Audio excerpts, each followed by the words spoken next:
Hello dear students, मैं Amit sir. जैसा कि आपको पता है कि क्लास 11th का भी क्रैश कोर्स स्टार्ट हो चुका है। देख पा रहे हैं, एक नज़र हम लोग सिलेबस पर डालेंगे। और सिलेबस पर नज़र डालने से पहले देखिए, अभी का जो पैटर्न आया है वो आपका 2 पैटर्न होंगे। 40 क्वेश्चन सब्जेक्टिव होंगे, 40 क्वेश्चन ऑब्जेक्टिव होंगे। 2 टर्म में लेने की बात हो रही है। उसी तर्ज पर हम आप लोग को सब्जेक्टिव और ऑब्जेक्टिव पढ़ाएंगे।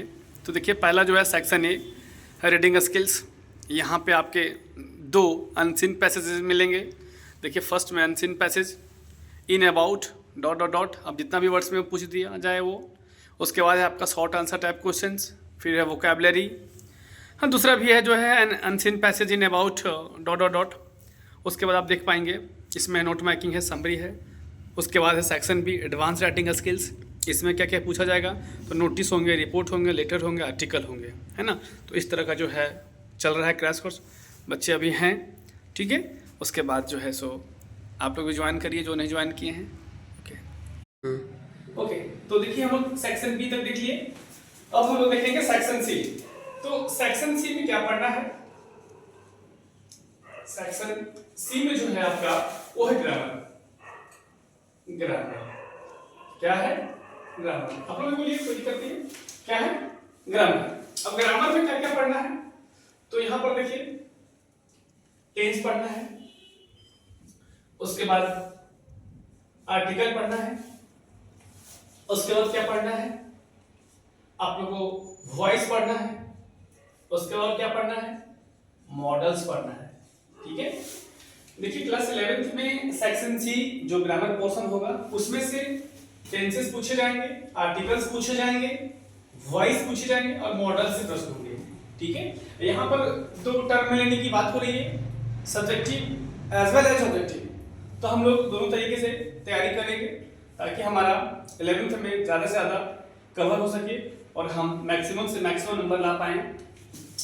तो आइए अब हम बात करेंगे सेक्शन डी में। अब बात करेंगे सेक्शन डी की। तो यहाँ पर आपका लिटरेचर है।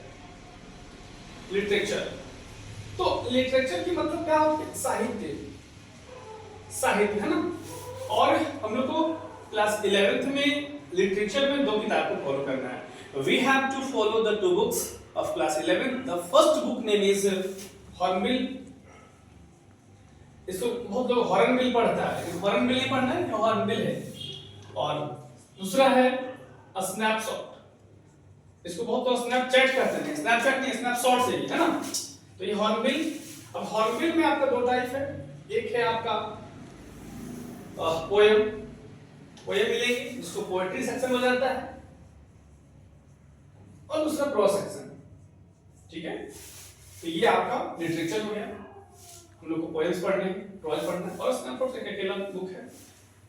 तो हम लोग देखिए कि क्लास 11th के आपके 4 सेक्शन में बांटा गया है। Section A, section B, section C और सेक्शन डी। सेक्शन ए में क्या पढ़ना है? आपका वो रीडिंग स्किल्स है। वहां पे 2 अनसीन पैसेजेस मिलेंगे। ठीक है। फर्स्ट पैसेज जो है वो आपका शॉर्ट आंसर टाइप क्वेश्चंस, उसके साथ वोकैबुलरी। और सेकंड पैसेज भी अनसीन पैसेज ही होंगे, लेकिन एक में आपका नोट मेकिंग और दूसरा में समरी। उसके बाद हम सेक्शन डी की बात करेंगे, जो हमारा बहुत महत्वपूर्ण पार्ट है। वो हमारा 11th में भी काम करेगा हम लोग को, और 12th में भी काम करेगा। उसमें क्या क्या पढ़ना है? तो रिपोर्ट है, लेटर है, आर्टिकल है, नोटिस है। ओके। उसके बाद हम बात करेंगे सेक्शन सी। तो सेक्शन सी में क्या क्या आता है? ग्रामर आता है। ग्रामर में क्या क्या चीज पढ़ना है? टेंस है, आर्टिकल है, वॉइस है, मॉडल्स है। उसके बाद हम लोग देखेंगे सेक्शन डी। सेक्शन डी जो है वो क्या है? वो लिटरेचर है। अब लिटरेचर जो है, लिटरेचर की हिंदी क्या होती है? साहित्य। और हम लोग को क्लास 11th में 2 बुक फॉलो करना है। एक है हॉर्नबिल और दूसरा स्नैपशॉट। ठीक है। आइए हम लोग डिटेल में जानते हैं। ओके, धन्यवाद।